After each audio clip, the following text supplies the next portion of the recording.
കോപം എന്ന് പറയുന്നത് പാപത്തിലേക്കുള്ള വാതിലാണ്. ശ്രദ്ധിക്കണം അക്കാര്യം. അതുകൊണ്ട് ഇതിനെ ലൈറ്റായിട്ടെടുക്കുന്ന ആളുകൾ പലപ്പോഴും ഈ ഏറ്റവും കൂടുതൽ ആളുകൾ ലൈറ്റായിട്ടെടുക്കുന്നത് കോപത്തെയാണ്. അതുകൊണ്ട് വലിയ അഭിമാനം പോലെ ആളുകൾ പറയുന്നത്, ബ്രദറെ ഞാനിപ്പോൾ വേറെ വലിയ പിന്നെ എനിക്കൊരു മുൻകോപമുണ്ട്, അത്രയേ ഉള്ള കുഴപ്പമേ ഉള്ളൂ. അത് പിന്നെ ഞാൻ മാത്രമല്ല, എൻ്റെ അപ്പച്ചനും മുൻകോപിയായിരുന്നു. ഇതൊരു കുഴപ്പമില്ലാത്ത കാര്യമായിട്ടാണ് വിശ്വാസികൾ പോലും പറയുന്നത്. ഞാൻ പലരും സംസാരിക്കുന്ന കേട്ടിട്ടുണ്ട്. പക്ഷേ ഇതൊരു മഹാപാതകമാണെന്നും അപകടകരമാണെന്നും നമ്മൾ എന്തുകൊണ്ടാണ് മനസ്സിലാക്കാത്തത്? ഇറ്റ്സ് എ ബിഗസ്റ്റ് ക്വസ്റ്റ്യൻ അല്ലേ? കോപം എന്ന് പറയുന്നത് പാപത്തിലേക്കുള്ള വാതിലാണ്. അതുകൊണ്ട് കർത്താവ് കൃത്യമായിട്ട് പറയുന്നു, നീ എന്താ കോപിക്കുന്നത്? നീ മാനസാന്തരപ്പെടുന്നില്ലെങ്കിൽ, നീ നന്മ ചെയ്യുന്നില്ലെങ്കിൽ പാപം നിന്റെ വാതിൽക്കൽ കിടക്കുന്നു. നിങ്ങൾ എവിടെയെങ്കിലും എഴുതിയിട് പ്രിയമുള്ളവരെ, എന്താണ് കോപം എന്ന് പറയുന്നത്? പാപത്തിലേക്കുള്ള വാതിലാണ്. അതുകൊണ്ട് ഹൃദയത്തിൽ കോപം വിട്ടുകളയാൻ കഴിയാത്ത ആരെങ്കിലും വിശ്വാസികൾ ഇതിനകത്ത് ഇരിപ്പുണ്ടെങ്കിൽ ഇന്ന് അതിനുവേണ്ടി ദൈവത്തോട് കൃത്യമായിട്ട് വേണം, കർത്താവെ എനിക്ക്, അതുകൊണ്ട് ഞാൻ പറഞ്ഞത് ജെനുവിനാകുക എന്ന് പറഞ്ഞത്. കർത്താവെ പലപ്പോഴും എനിക്ക് കോപം വരുന്നുണ്ട്. നിങ്ങളുടെ ജീവിതത്തിൽ നിങ്ങൾ ആലോചിച്ചോ, നിങ്ങൾ കോപിച്ചപ്പോഴെല്ലാം നിങ്ങൾ പാപം ചെയ്തിട്ടുണ്ട്. നിങ്ങൾ കോപിച്ചപ്പോഴെല്ലാം എന്ത് ചെയ്തിട്ടുണ്ട്? പാപം ചെയ്തിട്ടുണ്ട്. നിങ്ങൾ കോപിച്ചാൽ സഹോദരനെ നിസാര എന്ന് വിളിച്ചിട്ടുണ്ട്. നിങ്ങൾ കോപിച്ചാൽ സഹോദരനോട് വഴക്കുണ്ടാക്കിയിട്ടുണ്ട്. നിങ്ങൾ കോപിച്ചാൽ പല്ല് കടിച്ചിട്ടുണ്ട്. നിങ്ങൾ കോപിച്ചാൽ നിങ്ങൾ എന്തെങ്കിലുമൊക്കെ കുരുത്തക്കേടുകൾ കാണിച്ചിട്ടുണ്ട്. നിങ്ങൾ കോപിച്ചാൽ ബാഡ് വേർഡ്സ് ഉപയോഗിച്ചിട്ടുണ്ട്. കോപിക്കുമ്പോഴാണ് ബാഡ് വേർഡ്സ് ഉപയോഗിക്കുന്നത്. ഇത്രയും കാലമായിട്ട് എന്താ പഠിക്കാത്തത്? കോപം എന്ന് പറയുന്നത് ചില്ലറക്കാര്യമല്ല എന്നുള്ളത്. എന്തുകൊണ്ടാണ് കോപത്തെ സീരിയസ് ആയിട്ട് എടുക്കാത്തത്? ഭയങ്കര സീരിയസ് ആയിട്ടുള്ള ഒരു അപകടകരമായ ഒരു കാര്യമാണ് കോപം എന്ന് പറയുന്നത്. അതുകൊണ്ടാണ് നമ്മൾ തമ്മിലുള്ള അന്യോന്യ ബന്ധത്തിൽ ഒരു കാരണവശാലും ഉണ്ടാകാൻ പാടില്ലാത്ത കാര്യമാണ് എന്ത്? ഒന്നാമത് വ്യാജം ഉണ്ടാകാൻ പാടില്ല. എൻ്റെ സഹോദരനോടുള്ള ബന്ധത്തിൽ, നമ്മൾ സഹോദര ബന്ധമാണ് പഠിക്കുന്നത്.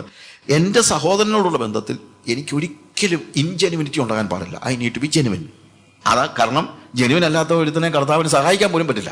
കോപിക്കുന്ന ഒരുത്തിനെ വേണമെങ്കിൽ കർത്താവിന് സഹായിക്കാൻ പറ്റുന്നിരിക്കും. കാര്യം കയ്യിൽ കോപിച്ചപ്പോഴും കർത്താവ് എന്ത് ചെയ്തു? ഞാൻ നിന്നെ സഹായിക്കാമെന്ന് പറയുന്നുണ്ട്. കോപിച്ചപ്പോഴും ചെന്ന് പറയുന്നു, നീ ഇതൊന്ന് മാറി മാനസാന്തരപ്പെടുന്നുവെങ്കിൽ എന്ത് ചെയ്യാം? ഞാൻ നിന്നെ സഹായിക്കാം, ഞാൻ നിന്നിൽ പ്രസാദിക്കാം. അവിടെ ചോദിക്കുന്ന ചോദ്യം ഇതാണ്, നീ നന്മ ചെയ്യുന്നുവെങ്കിൽ പ്രസാദം ഉണ്ടാവുകയില്ലയോ? അതിൻ്റെ അർത്ഥം ഇവൻ കോപിച്ചിരിക്കുമ്പോഴാണ്.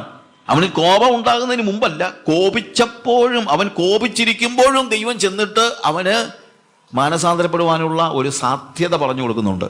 പക്ഷേ ജെനുവിനല്ലെങ്കിൽ ദൈവത്തിന് ഇടപെടാൻ കഴിയാതെ വരും. കഴിയാതെ വരും. അതുകൊണ്ടാണ് സഹോദരന്മാർ തമ്മിലുള്ള ബന്ധത്തെക്കുറിച്ച് പഠിപ്പിക്കുമ്പോൾ ആദ്യം തന്നെ പറയുന്നത് നിങ്ങൾ ജെനുവിനായിരിക്കണം. രണ്ടാമത് കോപിക്കരുത്. കാര്യം ആ ജെനുവിനിറ്റി കഴിഞ്ഞിട്ട് ഏറ്റവും കൂടുതൽ അപകടകരമായ കാര്യം, മറ്റു പാപങ്ങളെക്കാൾ അപകടകരമായ കാര്യമാണ് കോപം എന്ന് പറയുന്നത്. സഹോദരത്തെ നിഷേധിക്കാനും സഹോദരനെ നിസ്സാരെന്ന് കരുതാനും പലപ്പോഴും ഉണ്ടാകുന്ന പ്രശ്നമാണ്. സഹോദരനെ വഴക്കുണ്ടാക്കാനും ബാഡ് വേർഡ്സ് ഉപയോഗിക്കുവാനും വിഘടനം ഉണ്ടാക്കുവാനും എല്ലാം തകർക്കുന്ന ഒരു കാര്യമാണ് നമ്മുടെ കോപം എന്ന് പറയുന്നത്. എല്ലാം തകർക്കുന്ന, നമ്മുടെ ജീവിതത്തെ മുഴുവൻ തകർക്കുന്ന ഒരു കാര്യമാണ് കോപം. കാര്യം കോപം പാപത്തിലേക്കുള്ള വാതിലാണ്. നീ കോപം ഒഴിവാക്കുന്നില്ലെങ്കിൽ, നീ നന്മ ചെയ്യുന്നില്ലെങ്കിൽ പാപം വാതിൽക്കൽ കിടക്കുന്നു. അതിൻ്റെ ആഗ്രഹം നിന്നോടാകുന്നു. പാപത്തോട് ആഗ്രഹമുള്ളവരുണ്ട്, പലരുമുണ്ട്. പക്ഷേ പാപത്തിന് എല്ലാവരോടും ആഗ്രഹമുണ്ട്. ഞാൻ പറഞ്ഞതിൻ്റെ അർത്ഥം മനസ്സിലാക്കണം. പാപത്തിൻ്റെ ആഗ്രഹം നിന്നോടാണ്, അതിന് സംശയമൊന്നുമില്ല. നമ്മളെ കൊതിക്കുകയാണ് പാപം. എന്തിന്? പാപത്തിൽ വീഴിക്കാനായിട്ട്. പാപത്തിനോട് ആഗ്രഹമുള്ളവരുണ്ട്, പാപത്തിനോട് ആഗ്രഹമില്ലാത്തവരുമുണ്ട്. പക്ഷെ പാപത്തിന് എല്ലാവരോടും ആഗ്രഹമുണ്ട്. അതിനെ ആഗ്രഹിക്കുന്നവരോടും അതിനെ ആഗ്രഹിക്കാത്തവരോടും പാപത്തിന് ആഗ്രഹമുണ്ട്. എല്ലാവരെയും വിഴുങ്ങാൻ നോക്കിയിരിക്കുന്ന ഒരു സാധനമാണ് പാപം എന്ന് പറയുന്നത്. കോപമാണ് അതിൻ്റെ വാതിൽ. അതുകൊണ്ട് കോപിച്ചാൽ നിങ്ങൾ പാപം ചെയ്യാതിരിക്കാൻ നിങ്ങൾ ശ്രദ്ധിക്കണം. ഭയങ്കരമായിട്ട് നിങ്ങൾ ഓർത്തിരിക്കേണ്ടതായ കാര്യമാണ് എന്ത്? നമ്മൾ കോപം അസാമാന്യമായ നിലയിലുള്ള ഒരു വൈതരണിയാണ്.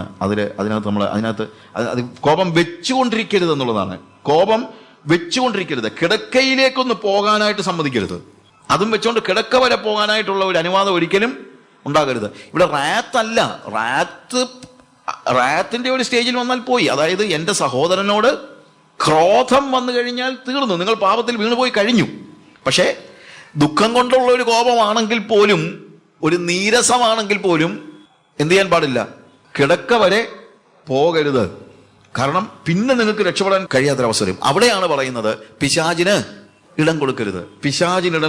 പിശാചിന് അവൻ്റെ ഇടം കൊടുക്കരുത് എന്നുള്ള അർത്ഥം അവിടെ പറയുന്നത്. അതായത് പിശാച് എന്ത് ഓപ്പർച്യൂണിറ്റിയും, do not give devil his opportunity. പിശാചിന് അവൻ്റെ അവസരം കൊടുക്കരുത്. കാര്യം പിശാച് എങ്ങനെയും ഒരു ചെറിയ വിടവ് കിട്ടിക്കഴിഞ്ഞാൽ അവൻ നമ്മളിലേക്ക് കയറി വരും എന്നുള്ളതിന് സംശയമില്ല. അവന് വലിയ വലിയ കാര്യങ്ങളൊന്നും വേണ്ട, അവനൊരു ചെറിയ കാര്യം മതി. നമ്മളെ ഓടിക്കാനുള്ള സകല കാര്യങ്ങളും അവനൊരു തന്ത്രശാലിയായ ഒരു കാര്യമാണ്. ഞാൻ പറഞ്ഞിട്ടുള്ളൊരു കഥയുണ്ട്. ഒരിക്കൽ ഒരു മനുഷ്യനൊരു വീട് വാങ്ങിക്കണം എന്നുള്ള ആഗ്രഹത്തോടുകൂടെ ഇങ്ങനെ നടക്കുന്ന കൂട്ടത്തിൽ ഒരു വില്ല കണ്ടു. അവൻ ഒരു സെപ്പറേറ്റ് വില്ലയാണ്, നല്ലൊരു വില്ലയാണ്. അതിനകത്ത് എഴുതിയിരിക്കുകയാണ് ഫോർ സെയിൽ അടിച്ചിട്ട് 10 ലക്ഷം രൂപയ്ക്ക്. 1 കോടിക്കോ 2 കോടിക്ക് കിട്ടാത്ത ഒരു വീട് 10 ലക്ഷം രൂപയ്ക്ക് സെയിൽ അടിച്ചിട്ടിരിക്കുന്നു. അപ്പോഴത്തേക്ക് ഇവൻ അതിൻ്റെ ഓണറെ ചെന്ന് കണ്ടു.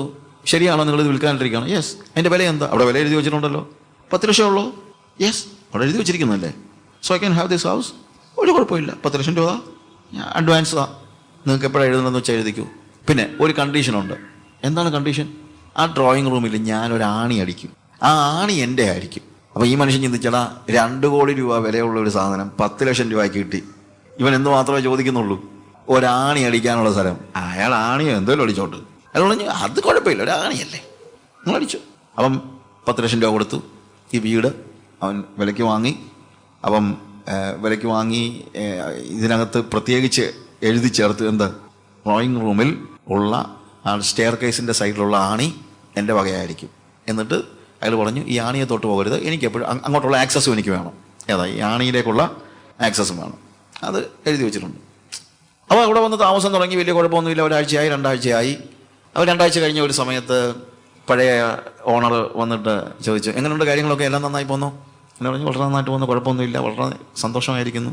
എൻ്റെ ആണി അവിടെ ഉണ്ടല്ലോ. ഈ വന്ന് ഞങ്ങൾ തൊട്ടിട്ട് പോലും ഇല്ല, അത് അവിടെ തന്നെ ഉണ്ട്, ഒരു പ്രശ്നമില്ല. അവിടെ തൊട്ട് പോയേക്കരുത്, ഞാനത് പറഞ്ഞിട്ടുള്ള കാര്യമാണ്. അവിടെ നിങ്ങൾക്ക് തൊടാൻ അവകാശമില്ല, അവിടെ തൊടരുത്. ബാക്കി എന്ത് കാര്യങ്ങൾ വേണം നിങ്ങൾ ഇത്, പക്ഷെ എൻ്റെ ആണിയിൽ തൊടില്ല സാറേ, ഞങ്ങൾ അവിടെ തൊടുന്നേ ഇല്ല.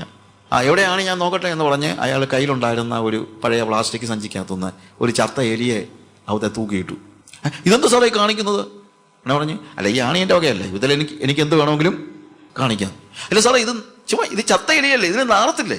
അത് നാറുമായിരിക്കും, അതെനിക്കറിയേണ്ട കാര്യമൊന്നും ഇല്ല. കാര്യം ആണി ആരുടെ വകയാണ്? എൻ്റെ വകയാണ്.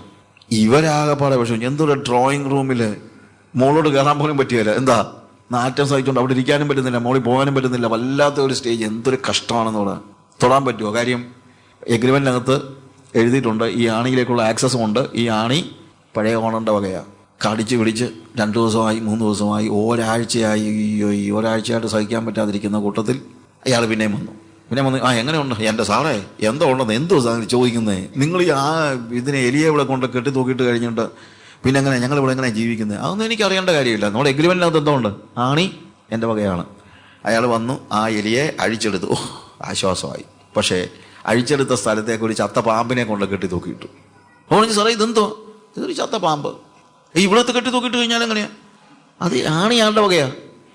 ഇവത്തെ തൊടാൻ പറ്റില്ല. അങ്ങനെ ഒരാഴ്ച കഴിഞ്ഞപ്പോഴത്തേക്ക് ഇവരാകെപ്പാടെ വിഷമിച്ചു. ഒരാഴ്ച കഴിഞ്ഞപ്പോൾ ഇയാൾ പിന്നെയും വന്നു. എൻ്റെ പൊന്ന് സാറേ, ഇതിനകത്തൊന്ന് രക്ഷിക്കണം. എന്നാൽ ശരി, ഈ പാമ്പിനെ ഇങ്ങ് എടുത്തേക്കാം എന്ന് പറഞ്ഞ് അയാൾ ഈ പാമ്പിനെ, ചത്ത പാമ്പിനെ അഴിച്ച് എടുത്തു. പിന്നെ അതെന്തറിയാമോ, ജീവനുള്ളൊരു മൂർഖൻ പാമ്പിനെ അവിടെ കെട്ടിയിട്ടു. അതോടെ ആകെപ്പാടെ പ്രശ്നം. കാര്യം പാമ്പിങ്ങനെ മുകളിലോട്ട് കയറാനും സ്റ്റെയർ കേസ് കയറാൻ പറ്റത്തില്ല, ഇറങ്ങാൻ പറ്റത്തില്ല. അതിനേക്കാൾ കൂടി ഇത് എപ്പോഴാണ് കെട്ടഴിഞ്ഞ് താഴെ വീഴുന്നെന്ന് അറിയത്തില്ല. ഒടുവിൽ ഈ മനുഷ്യന് രൂപയും വേണ്ട, ഒന്നും വേണ്ട, വീടിട്ടേച്ച് പോകേണ്ടി വന്നു. എല്ലാത്തിനും ഇടയായത് എന്താണ്? ഒരാണി അടിക്കാനുള്ള അവസരം പിശാചിന് കൊടുത്താൽ അവൻ നിങ്ങളെ എല്ലാത്തിനകത്തുനിന്ന് ഓടിച്ചു വിടും. അതിന് സംശയമൊന്നുമില്ല. അതുകൊണ്ടാണ് do not give devil his opportunity. നിങ്ങളുടെ ജീവിതത്തിൽ പാപത്തിൻ്റെ ഏതെങ്കിലും ഒരു കാര്യത്തെ നിങ്ങൾ പാമ്പർ ചെയ്യുന്നുണ്ടെങ്കിൽ, പ്രത്യേകിച്ച് കോപം പോലെയുള്ള ഒരു കാര്യത്തെ, വലിയ കുഴപ്പമില്ലെന്ന് ചിന്തിക്കുക. അതാണ് എന്നൊരു പ്രശ്നം. ഒരു ആണിയല്ലേ, ഞാൻ വല്ലപ്പോഴും ഒന്ന് കോപിക്കും. പക്ഷെ വേറെ കാര്യമുണ്ട്, പിശാചിന് പാമ്പിനെ കെട്ടിയിടാനുള്ള ആണിയാണ് നിങ്ങൾ വീട്ടിൽ അടിച്ചു വെച്ചിരിക്കുന്നത് എന്നുള്ളത് നിങ്ങൾ മറന്നു പോകരുത്. അതുകൊണ്ട് പിശാചിനെ സ്പർശിക്കുവാൻ കഴിയാത്ത നിലയിൽ നിങ്ങളുടെ ജീവിതത്തിൽ പിശാചിൻ്റെതായ സകലത്തെയും ഇല്ലാതാക്കിയിട്ട് വേണം നിങ്ങൾ നിങ്ങളുടെ ജീവിതം മുന്നോട്ട് കൊണ്ടുപോകാൻ. അതുകൊണ്ടാണ് പറയുന്നത്, വ്യാജം പ്രവർത്തിക്കരുത്, കോപിക്കരുത്, സഹോദരനോട് വ്യാജം കാണിക്കരുത്, സഹോദരനോട് കള്ളം പറയരുത്, സഹോദരനോട് ഒളിക്കാനൊന്നും ഉണ്ടാകരുത്. അങ്ങനെ ലൈഫ് വേണ്ട. സ്വാതന്ത്ര്യം വേണം, അന്യോന്യം സ്വാതന്ത്ര്യം വേണം. സ്നേഹം ഉണ്ടെങ്കിൽ സ്വാതന്ത്ര്യമുണ്ട്, കരുണയുണ്ടെങ്കിൽ സ്വാതന്ത്ര്യമുണ്ട്. ഇവിടെ സ്വാതന്ത്ര്യമില്ല. ഞാൻ ഈ കാലയളവിൽ ആർക്കും ആരോടും സ്വാതന്ത്ര്യമില്ല. ഭാര്യ ഭർത്താക്കന്മാർ തമ്മിൽ പോലും സ്വാതന്ത്ര്യമില്ല. മക്കൾക്ക് അപ്പനോട് സ്വാതന്ത്ര്യമില്ല, അപ്പന് മക്കളോട് സ്വാതന്ത്ര്യമില്ല, പാസ്റ്റർക്ക് വിശ്വാസികളോട് സ്വാതന്ത്ര്യമില്ല, വിശ്വാസികൾക്ക് പാസ്റ്ററോട് സ്വാതന്ത്ര്യമില്ല, സഹോദരങ്ങൾക്ക് തമ്മിൽ സ്വാതന്ത്ര്യമില്ല. അപ്പമൊക്കെ നുറുക്കി മുറിച്ച് തിന്നുന്നുണ്ട്, പക്ഷെ എന്തില്ല? സ്വാതന്ത്ര്യമില്ല. കാര്യം എന്താണ്? ഫോഷ്ക്ക്, മുഖം മൂടികൾ. ഒരു ചെറിയ കാര്യം ഉണ്ടായാൽ മതി, കോപിക്കാൻ തുടങ്ങും, വഴക്കുണ്ടാകും. എന്തുകൊണ്ട് സഭയിൽ വഴക്കുണ്ടാകുന്നു? എനിക്ക് മനസ്സിലാകാത്ത കാര്യമാണ്. എന്തുകൊണ്ട് രണ്ട് കൂട്ടർക്ക് തമ്മിൽ വഴക്കുണ്ടാകുന്നു?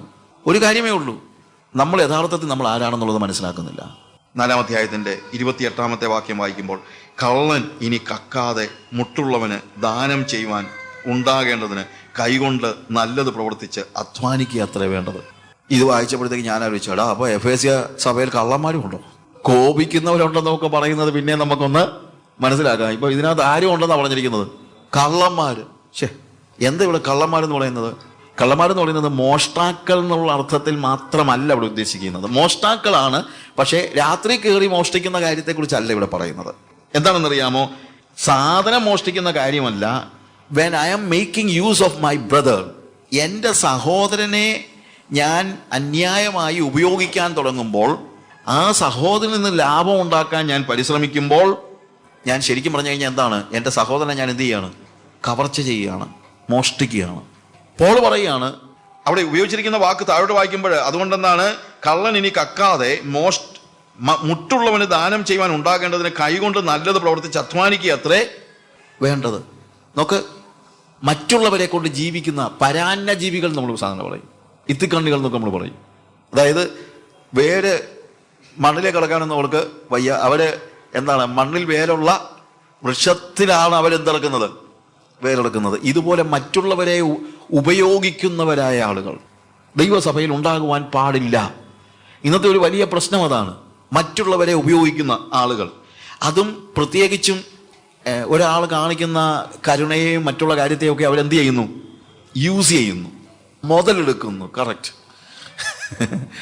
മുതലെടുപ്പ് നടക്കുന്നതായ ആളുകൾ. മുതലെടുക്കപ്പെടാനായിട്ട് നമ്മൾ നിന്നു കൊടുക്കണം. അത് ആത്മീയൻ്റെ ഒരു ലക്ഷണമാണ്. ഞാൻ എപ്പോഴും പറയും, എന്നെ ഒരാൾ മുതലെടുക്കുന്നതൊന്നും എനിക്കൊരു വിഷയമേ അല്ല. കാര്യം അപ്പോഴെങ്കിലും എനിക്കൊരു സന്തോഷമുണ്ടല്ലോ, ഞാൻ അവനെ മുതലെടുത്തില്ലെന്ന്. എന്നെ ഒരാൾ കളിപ്പിക്കുന്നത് എനിക്ക് ഭയങ്കര സന്തോഷമാണ്, മറ്റൊന്നും കൊണ്ടൊന്നുമല്ല. അപ്പോഴാ നമുക്കൊരു ബോധ്യം, ഞാൻ അവനെ കളിപ്പിച്ചില്ലല്ലേ, അതാണെങ്കിൽ അവൻ എന്നെ കളിപ്പിച്ചതാണല്ലോ. അതുപോട്ടെ. എന്നാൽ ഞാൻ എന്നെ കളിപ്പിക്കാൻ ആളുകളെ അനുവദിക്കുന്നു, അതൊരു ആത്മീയന്റെ ലക്ഷണമാണ്. പക്ഷേ വിശ്വാസി എന്ത് ചെയ്യാൻ പാടില്ല? മറ്റുള്ളവരെ മുതലെടുക്കാൻ പാടില്ല. അവൻ അധ്വാനിക്കാൻ പഠിക്കണം. അല്ലാതെ മറ്റുള്ളവരിൽ നിന്ന് എന്തെങ്കിലും കൈക്കലാക്കാനല്ല നോക്കേണ്ടത്.